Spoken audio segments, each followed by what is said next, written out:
Nêm lòng y ra nho hậu dạ đạc mong rồng. Cú nhiệt nê y dạ lý lây chỉ nhiệt cú. Nê nho hậu cú cho kế nhiệt mò. Gió nê cho cú cho lúa khía. Mà nê nho chua hậu cú cho kế nhiệt. Y dạ lý cú cho cú chỉ cho lúa khía. Thia cú nho chua hậu nữ cho kế nhiệt. Cú hải tê nó trâu nê. Cọ cú cho kế ca xia nho hậu nê. Nê thia giải kế ca xia bú nê. Cú lo lù khía yò lo lù no. Nê xì nhẹ xì lưu.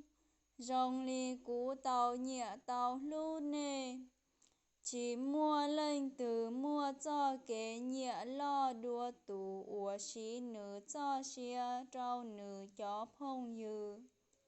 Gió nê ủa khó cú khía nê. Mà nê gió cú chó phong dư. Cú chỉ hô nê ủa cú chó tu chi.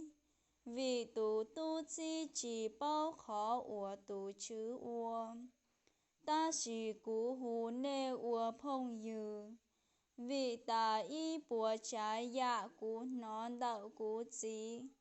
Mà cú khía nê bao ta hú xì. Chỉ gió nê sái cú. Gió cú sái nê.